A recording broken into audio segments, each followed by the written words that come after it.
അസ്സലാമു എല്ലാവർക്കും Jasmine home വേൾഡിലേക്ക് വീണ്ടും സ്വാഗതം. ഇന്ന് ഞാൻ വന്നിരിക്കുന്നത് വളരെ പെട്ടെന്ന് തന്നെ നമുക്ക് തയ്യാറാക്കിയെടുക്കാൻ പറ്റുന്ന പുളിയിഞ്ചിയുടെ റെസിപ്പി ആയിട്ടാണ്.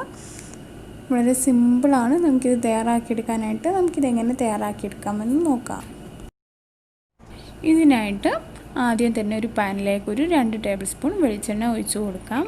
ഈ ഒരു വെളിച്ചെണ്ണ നന്നായിട്ട് ചൂടായതിന് ശേഷം ഇതിലേക്ക് 2 വറ്റൽമുളക്, ഒരു 2 ടേബിൾ സ്പൂൺ ഇഞ്ചി ചെറുതായിട്ട് നുറുക്കിയെടുത്തത്, അതേപോലെ ഒരു 2 ടേബിൾ സ്പൂൺ ചെറിയുള്ളി ചെറുതായിട്ട് കൊത്തി അരിഞ്ഞത്, ഇത്രയും ചേർത്ത് നന്നായിട്ടൊന്ന് വഴറ്റി കൊടുക്കാം. ഇതിൻ്റെ ഒരു പച്ചമണം മാറി വരുന്നവരെ ലോ ഫ്ലെയിമിൽ വെച്ചിട്ട് നന്നായിട്ടൊന്ന് വഴറ്റി കൊടുക്കണം. ഇഞ്ചിയും ചെറിയുള്ളിയൊക്കെ ഞാനിവിടെ നന്നായിട്ട് വഴറ്റിയെടുത്തിട്ടുണ്ട്.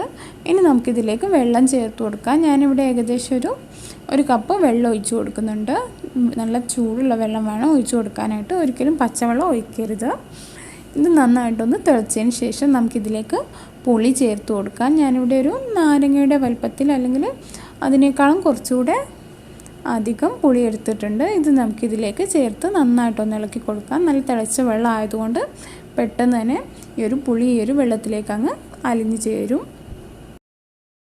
ഇനി നമുക്കിതിലേക്ക് പഞ്ചസാര ചേർത്ത് കൊടുക്കാം. ഞാനിവിടെ 1/2 കപ്പ് പഞ്ചസാരയാണ് ഇതിലേക്ക് ചേർത്ത് കൊടുക്കുന്നത്.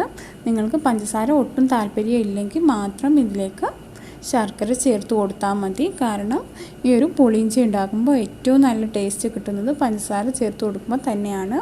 ഇനി ഇത് നന്നായിട്ടൊന്ന് മിക്സ് ചെയ്ത് കൊടുക്കാം. അതിന് ശേഷം നമുക്കിത് ഒന്ന് തിക്ക് കൺസിസ്റ്റൻസി ആവുന്നവരെ വെയിറ്റ് ചെയ്യാം.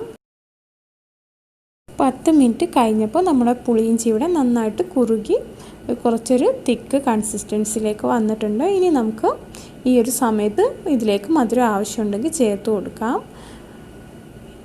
ഞാൻ മധുരം നോക്കിയപ്പോൾ ഇതിലേക്ക് പാകത്തിന് മധുരമാണ് ഉള്ളത്.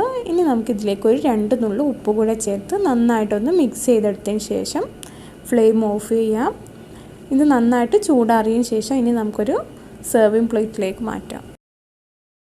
ചൂടാറിയതിന് ശേഷം ഞാനിതൊരു സെർവിങ് പ്ലേറ്റിലേക്ക് മാറ്റിയിട്ടുണ്ട്. അപ്പോൾ ഇന്നത്തെ റെസിപ്പി എല്ലാവർക്കും ഇഷ്ടമായെന്ന് വിശ്വസിക്കുന്നു. തീർച്ചയായും എല്ലാവരും ഒന്ന് ട്രൈ ചെയ്ത് നോക്കുക. അതിനുശേഷം മറക്കാതെ നിങ്ങളുടെ ഫീഡ്ബാക്കൊക്കെ അറിയിക്കാം.